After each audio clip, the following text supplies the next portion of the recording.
राधे राधे भक्तों। 14 जनवरी मकर संक्रांति के दिन गाय को खिला देना, ये एक चीज माला माल हो जाओगे। राधे राधे भक्तों, 14 जनवरी आ रही है। क्या आप तैयार हैं, या हर साल की तरह इस बार भी आप अपनी किस्मत बदलने का सबसे बड़ा मौका हाथ से जाने देंगे? सावधान हो जाइए। ज्योतिष शास्त्र की गणना कहती है कि पूरे 752 वर्षों के बाद इस मकर संक्रांति पर ग्रहों का एक ऐसा महासंयोग बन रहा है जो शायद हमारे जीवन काल में दोबारा कभी नहीं आएगा। ये वो दिन है जब सूर्य देवता खुद आपके घर के दरवाजे पर दस्तक देंगे। लेकिन याद रखिए, ये दिन सिर्फ खिचड़ी खाने या पतंग उड़ाने का नहीं है। हमारे शास्त्रों में लिखा है कि इस दिन की गई एक छोटी सी गलती आपके पूरे साल की कमाई पर पानी फेर सकती है। और वहीं अगर आपने चुपचाप बिना किसी को बताए गौ माता को वो एक गुप्त चीज खिला दी, तो कसम भगवान की, आपके 7 जन्मों के पितृदोष उसी पल मिट जाएंगे। गरीबी आपके घर का रास्ता भूल जाएगी और धन इतना आएगा कि आप संभाल नहीं पाओगे। आज मैं आपको वो गुप्त उपाय बताने जा रहा हूं जो 99% लोग नहीं जानते। लोग उपाय तो करते हैं, लेकिन शोर मचाकर करते हैं, इसलिए उन्हें फल नहीं मिलता। मकर संक्रांति मौन का त्योहार है, शोर का नहीं। तो मेरे प्यारे भक्तों, अगर आप वाकई अपनी गरीबी, बीमारी और कर्ज से मुक्ति चाहते हैं, तो इस वीडियो को अपना गुरु मानकर अंत तक देखना। एक भी शब्द मिस मत करना, क्योंकि ये जानकारी इंटरनेट पर कहीं और नहीं मिलेगी। जिस पल से आप ये वीडियो देखेंगे, आपकी किस्मत बदलने लगी है। लॉ ऑफ अट्रैक्शन पर विश्वास करें। आम लोग ये शब्द कभी नहीं देखेंगे। आप किस्मत के बच्चे हैं, जिन्हें सफलता के लिए चुना गया है। पक्का इरादा वाला मैसेज छोड़ें, मैं जरूर अमीर बनूंगा, आज मेरी जिंदगी के इस टर्निंग पॉइंट को दिखाने के लिए। अगर आप सच में देवी लक्ष्मी का आशीर्वाद पाना चाहते हैं, तो प्लीज इस जानकारी को कम मत समझिए, क्योंकि सही समय पर किया गया एक छोटा सा बदलाव भी आपकी किस्मत में एक बड़ा मोड़ ला सकता है। आने वाली जरूरी और गुप्त जानकारियां मिस ना हो, इसके लिए चैनल को सब्सक्राइब करें। भक्तों, अब अपनी अंतरात्मा को जगा लीजिए, क्योंकि मैं आपको वो सत्य बताने जा रहा हूं जो कलयुग की चकाचौंध में खो गया है। जरा ठहरिए और सोचिए, हमारे शास्त्रों में गाय को मां का दर्जा क्यों दिया गया? क्या सिर्फ इसलिए कि वो दूध देती है? नहीं, गाय इस ब्रह्मांड का वो इकलौता प्राणी है जिसकी रीढ़ की हड्डी में सूर्य केतु नाड़ी होती है, जो सीधे ब्रह्मांड की ऊर्जा को खींचती है। लेकिन मकर संक्रांति पर इसका महत्व 1000 गुना बढ़ जाता है। क्यों? क्योंकि गरुड़ पुराण कहता है कि मृत्यु के बाद वैतरणी नदी पार करने के लिए जीवात्मा को केवल एक ही सहारा होता है, गौ माता की पूंछ। तो सोचिए, जो मां आपको मृत्यु के बाद नर्क से बचा सकती है, क्या वो आपको जीते जी गरीबी से नहीं बचा सकती? जी हाँ, बचा सकती है।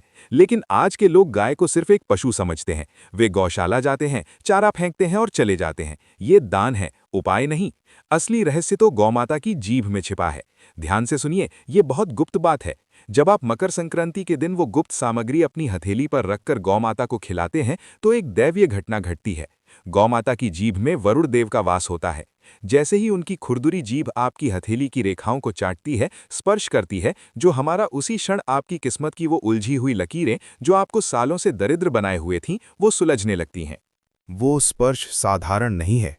वो इस बात का प्रमाण है कि साक्षात 33 कोटि देवी देवताओं ने आपके कष्टों को, आपके पितृदोष को और आपके घर की बीमारी को चाटकर अपने भीतर समा लिया है। गाय विष पीती है और अमृत देती है। जिस घर में गाय के रंभाने की आवाज गूंजती है, वहां यमराज भी प्रवेश करने से पहले सोचते हैं। इसलिए याद रखिए, ये उपाय केवल धन पाने का नहीं है। ये उपाय जीवन में स्थिरता, स्टेबिलिटी लाने का है। पैसा तो बहुत लोग कमाते हैं, लेकिन टिकता उसी के पास है जिस पर गौ माता की छाया होती है। तो क्या आप तैयार हैं अपने हाथों से अपना भाग्य बदलवाने के लिए? भक्तों, अब अपने कान खोल लीजिए और यदि संभव हो तो एक कागज और कलम लेकर बैठ जाइए, क्योंकि अब मैं आपको उस गुप्त मिश्रण के बारे में बताने जा रहा हूं जिसे आपको मकर संक्रांति के दिन गौ माता को खिलाना है। ये जानकारी आपको किसी साधारण पंडित या किताब में नहीं मिलेगी, क्योंकि ये एक सिद्ध उपाय है। ये कोई साधारण भोजन नहीं है, बल्कि आपके दुर्भाग्य को काटने वाली एक अचूक दवा है। ये देखने में बहुत साधारण लगती है और इसीलिए अक्सर लोग इसे हल्के में लेने की गलती बैठते हैं। लेकिन याद रखिए, इसकी असली शक्ति इसके सही संयोजन और आपकी श्रद्धा में छिपी है। सबसे पहले तो नियम जान लीजिए। मकर संक्रांति के दिन आपको ब्रह्म मुहूर्त में उठना होगा। भले ही आप साल भर देर से उठते हों, 9 बजे या 10 बजे उठते हों, लेकिन इस दिन सूरज निकलने से पहले बिस्तर छोड़ देना अनिवार्य है। ये आलस्य छोड़ने का समय है। उठकर स्नान करें और अपने आप को पवित्र करें। लेकिन यहाँ एक बहुत कठोर नियम है, जिसे मौन कहते हैं। स्नान करने के बाद ज्यादा से ज्यादा चुप रहें। घर के किसी सदस्य से बातचीत न करें। मोबाइल फ़ोन को हाथ भी न लगाएं। अपनी ऊर्जा को बिखरने न दें। अपने मन में बस ये भावना रखें कि आज मैं कुछ मांगने नहीं बल्कि अपने जीवन के पुराने पापों को धोने और अपनी किस्मत को सुधारने जा रहा हूं। अब ज़रा बहुत ध्यान से सुनिए कि आपको उस मिश्रण में क्या-क्या मिलाना है, क्योंकि इसमें एक भी चीज़ कम या ज़्यादा हुई तो उपाय खंडित हो सकता है। सबसे पहले आपको सफ़ेद तिल लेने हैं, जो आपके जीवन में शांति और शीतलता का प्रतीक है। दूसरा, आपको काले तिल लेने हैं। काले तिल साक्षात शनिदेव का रूप माने जाते हैं और इन्हें खिलाने से आपके जीवन के बड़े से बड़े संकट और शनि की साढ़े साती का प्रभाव कम होता है। तीसरी चीज़ है गुड़ का चूर्ण। ध्यान रहे, आपको गुड़ का सख्त टुकड़ा नहीं लेना है, बल्कि उसे पत्थर से पीस कर उसका बारीक चूर्ण बनाना है। गुड़ सूर्य का प्रतीक है, जो आपके मान सम्मान को बढ़ाता है। चौथी चीज़ है कच्चे चावल, जो चंद्रमा की शीतलता देते हैं। फिर इसमें गाय का शुद्ध देसी घी मिलाएं, जो शुक्र ग्रह को मजबूत करता है और धन को आकर्षित करता है। और अब सबसे गुप्त और सबसे महत्वपूर्ण सामग्री, जिसे 99% लोग भूल जाते हैं या गलत करते हैं, वो है नमक। आपको इस मिश्रण में अपनी उंगली से छुआ थोड़ा सा सेंधा नमक या काला नमक मिलाना है। सावधान रहिएगा, गलती से भी घर का साधारण टाटा नमक या आयोडीन नमक मत मिला देना। शास्त्र कहते हैं कि साधारण नमक का प्रयोग इस उपाय में वर्जित है। ये सेंधा नमक स्वाद के लिए नहीं, बल्कि आपकी बुरी नज़र, घर की नेगेटिविटी और आपके ऊपर लगे हुए किसी भी प्रकार के बंधन को काटने के लिए डाला जाता है। सामग्री तैयार करने के बाद अब सबसे ज़रूरी बात सुनिए कि इसे खिलाना कैसे है, क्योंकि यही वो मोड़ है जहां अक्सर लोग चूक जाते हैं। आपको इस पवित्र मिश्रण को किसी थाली, स्टील की प्लेट या प्लास्टिक की कटोरी में रखकर नहीं ले जाना है। अगर आप बर्तन में खिलाएंगे तो ये सिर्फ पेट भरना होगा, उपाय नहीं। आपको इसे अपने सीधे हाथ यानी राइट हैंड की हथेली पर रखना है। अपनी हथेली को ही थाली बनाना है। चुपचाप, बिना किसी को बताए, बिना शोर मचाए गौ माता के पास जाएं। जब आप उनके सामने खड़े हों तो कोई मंत्र नहीं बोलना है, कोई नाम नहीं लेना है और ना ही कोई इच्छा मांगनी है। अपने मन को बिल्कुल खाली और शांत रखें। बस मन में ये भाव रखें कि हे माँ, मैं अज्ञानी हूँ, जो होगा सही होगा और जो आप मेरे लिए करेंगे उसी में मेरी खुशी है। फिर अपनी हथेली आगे बढ़ाएं और अगर गौ माता अपनी खुरदुरी जीभ से आपकी हथेली को स्पर्श कर लेती हैं, उस मिश्रण को चाट लेती हैं, तो समझ जाना भक्तों कि आपका संदेश ब्रह्मांड तक पहुंच गया है। उस स्पर्श के साथ ही साक्षात माता ने आपके सारे कष्टों को, आपके दुर्भाग्य को अपने अंदर समाहित कर लिया है। भक्तों, अब जो मैं बताने जा रहा हूं उसे अपने दिल पर पत्थर रखकर सुनिए, क्योंकि यही वो कारण है जिसकी वजह से 90% लोगों के उपाय फेल हो जाते हैं और वे साल भर रोते रहते हैं। आप मंदिर जाते हैं, दान करते हैं, पूजा करते हैं, लेकिन फिर भी गरीबी आपका पीछा नहीं छोड़ती। जानते हैं क्यों? क्योंकि आप मौन नहीं रह पाते।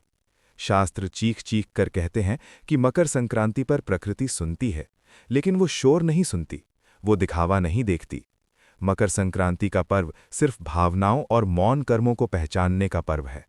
लेकिन आजकल एक बहुत बुरी बीमारी फैल गई है, दिखावे की बीमारी। लोग गौशाला जाते हैं तो पहले जेब से मोबाइल निकालते हैं, गौ माता को चारा खिलाते हुए फोटो खिंचवाते हैं, वीडियो बनाते हैं और दुनिया को दिखाते हैं कि देखो हम कितना बड़ा दान कर रहे हैं। मूर्खता की हद देखिए। जिस पल आपने दान का बखान किया, जिस पल आपने कैमरे के लिए दान किया, उसी पल आपका सारा पुण्य जलकर राख हो गया। क्योंकि शास्त्रों में स्पष्ट लिखा है कि 2 चीज़ें हमेशा दुनिया से छिपाकर करनी चाहिए।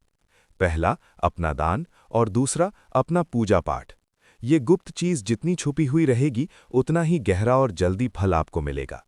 इसलिए जब आप मकर संक्रांति पर ये उपाय करने जाएं तो बिल्कुल किसी चोर की तरह जाएं। बुरा मत मानिए, लेकिन आपको ऐसे जाना है जैसे आप कोई गुप्त खजाना छुपाने जा रहे हों। घर से निकलें तो किसी से बात न करें, रास्ते में कोई मिले तो राम राम न करें, बस मौन रहें। और सबसे बड़ी बात, जब आप गाय को वो गुप्त मिश्रण अपनी हथेली से खिला रहे हों तो अपने मन को बिल्कुल खाली कर दें। अक्सर लोग गलती ये करते हैं कि वो गाय को खिलाते समय मन में सौदा करने लगते हैं। हे भगवान, मेरी लॉटरी लगा दो या मेरा कोर्ट केस जिता दो। नहीं, बिल्कुल नहीं। मकर संक्रांति के दिन मांगने वाला भिखारी नहीं बनना है। आपको अपना मन शांत रखना है। किसी के प्रति गुस्सा नहीं, किसी के प्रति नफरत नहीं और ना ही कोई लालच। मन में बस ये भावना रखें कि जो होगा सही होगा। जब गौ माता की खुरदुरी जीभ आपकी हथेली को स्पर्श करेगी, उस गुदगुदी को महसूस कीजिए, क्योंकि वो स्पर्श साधारण नहीं है, वो संकेत है कि 33 कोटि देवी देवता आपके पापों को चाट रहे हैं। अगर आप चुपचाप ये कर पाएं, बिना किसी को बताए, बिना किसी को जताए, पर माना के पापों को चाट रहे हैं, तो मैं विश्वास के साथ कह सकता हूं कि ये उपाय अपना असर जरूर दिखाएगा। लेकिन शर्त वही है, पूर्ण मौन। भक्तों, अब अंत में सबसे महत्वपूर्ण बात सुनिए। उपाय करने के बाद क्या होगा? कैसे पता चलेगा कि आपकी पूजा स्वीकार हुई या नहीं? देखिए, अगर खिलाते समय गौ माता आपकी हथेली को चाट लेती हैं या उस मिश्रण को प्रेम से खा लेती हैं, तो समझ लीजिएगा कि आपको ब्रह्मांड से हरी झंडी मिल गई है।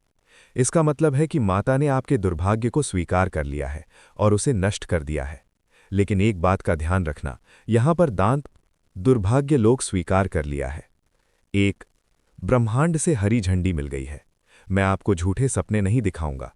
ये उपाय करने के बाद ये मत सोचना कि रातों रात आपके घर के आंगन में पैसों की बारिश हो जाएगी या आपकी लॉटरी लग जाएगी। ये उपाय कोई जादू नहीं है, ये एक संतुलन है। इसका असर वहां दिखेगा जहां असली परेशानी थी। इस उपाय के बाद आप महसूस करेंगे कि जो पैसा पहले पानी की तरह बह जाता था, अब वो टिकने लगेगा। अचानक आने वाले खर्चे बंद हो जाएंगे और घर में बेवजह के झगड़े शांत होने लगेंगे। घर का माहौल जो पहले युद्ध का मैदान बना रहता था, वहां शांति और प्रेम का वास होगा। लेकिन भक्तों, सावधान, इस आशीर्वाद को बनाए रखने के लिए आपको एक कठोर नियम का पालन करना होगा। इस उपाय को करने के बाद पूरे साल आपको अन्न का अपमान नहीं करना है। थाली में उतना ही खाना लें जितनी भूख हो। खाना बर्बाद न करें, क्योंकि अन्न का अपमान सीधा मां अन्नपूर्णा का अपमान है। और दूसरा नियम, महीने में कम से कम एक बार चुपचाप बिना किसी को बताए किसी पशु या पक्षी के लिए भोजन जरूर निकालें। याद रखिए, जो इंसान बेजुबानों का पेट भरता है, भगवान उसकी तिजोरी कभी खाली नहीं रखते। भक्तों, अब मैं उस मुद्दे पर आता हूं जो सबसे ज्यादा गुप्त है और जिसे अक्सर लोग किसी से कह नहीं पाते। क्या आपके साथ ऐसा होता है कि बाहर से आप ठीक दिखते हैं, लेकिन अंदर से एक अजीब सा डर, एक घबराहट आपको खाए जा रही है? बिना किसी कारण के मन बेचैन रहता है। ऐसा लगता है जैसे कुछ बुरा होने वाला है, या फिर आप जिन लोगों पर सबसे ज्यादा भरोसा करते हैं, वही लोग आपकी पीठ में छुरा घोंप देते हैं। ये साधारण बात नहीं है। ये संकेत है कि आपके ऑरा पर नकारात्मक ऊर्जा या बुरी नजर का पहरा है। शास्त्र कहते हैं कि मकर संक्रांति पर किया गया ये उपाय आपके मन के भ्रम और भय को काट देता है। याद कीजिए, हमने उस गुप्त मिश्रण में नमक क्यों मिलाया था? नमक स्वाद के लिए नहीं था। नमक इसलिए था क्योंकि वो बुरी नज़र और नेगेटिविटी को काटता है। जब गौ माता उस नमक मिले मिश्रण को खाती हैं, तो वे आपके ऊपर मंडरा रही सारी अला-बला, सारा जादू टोना और लोगों की ईर्ष्या, जलसी को सोख लेती हैं। इस उपाय के बाद आप महसूस करेंगे कि अचानक आपके कंधों से एक भारी बोझ उतर गया है। आपका आत्मविश्वास, कॉन्फिडेंस वापस लौट आएगा। आप सही और गलत का फैसला निडर होकर ले पाएंगे। जो लोग आपको धोखा दे रहे थे, उनके चेहरे अपने आप बेनकाब हो जाएंगे। तो भक्तों, अगर आप रातों की नींद और दिन का चैन वापस चाहते हैं, तो ये उपाय आपके लिए संजीवनी बूटी है। तो मेरे प्यारे भक्तों, 14 जनवरी आ रही है। ये मकर संक्रांति आपके जीवन का वो सुनहरा पन्ना है जिस पर आप अपनी नई किस्मत लिख सकते हैं। याद रखिए मित्रों, पूरे 752 वर्षों के बाद ग्रहों का ये अद्भुत संयोग बना है। इसे हाथ से जाने मत देना, क्योंकि इस दिन की गई एक छोटी सी गलती पूरे साल भारी पड़ सकती है। लेकिन एक छोटा सा सही कर्म आपकी 7 पुश्तों को तार सकता है। अमीर और गरीब में सिर्फ सही समय और सही कर्म का फर्क होता है। मैंने आपको रास्ता दिखा दिया है। मैंने आपको वो गुप्त चाबी सौंप दी है जो अब तक छिपी हुई थी। अब उस ताले को खोलना या बंद रहने देना, ये आपके हाथ में है। और अब जाने से पहले मैं चाहता हूं कि आप अपनी किस्मत पर एक मुहर लगा दें। ये वीडियो आपके पास संयोग से नहीं आया है, इसे ऊपर वाले ने आपके पास भेजा है। अपनी आंखों को बंद करें और इन शब्दों को महसूस करें। जिस पल से आप ये वीडियो देख रहे हैं, आपकी किस्मत बदलने लगी है। लॉ ऑफ अट्रैक्शन पर विश्वास करें। आम लोग ये शब्द कभी नहीं देखेंगे। आप किस्मत के बच्चे हैं जिन्हें सफलता के लिए चुना गया है। पक्का इरादा वाला मैसेज छोड़ें, मैं जरूर अमीर बनूंगा, आज मेरी जिंदगी के इस टर्निंग पॉइंट को दिखाने के लिए। अगर आप सच में देवी लक्ष्मी और गौ माता का आशीर्वाद पाना चाहते हैं, तो प्लीज इस जानकारी को कम मत समझिए। आने वाली जरूरी और गुप्त जानकारियां मिस न हों, इसके लिए चैनल को अभी सब्सक्राइब करें और कमेंट बॉक्स में पूरी श्रद्धा के साथ लिखें, जय गौ माता, जय मां लक्ष्मी। मां लक्ष्मी आपकी झोली खुशियों से भर दें और गौ माता आपके सारे कष्ट हर लें। राधे राधे।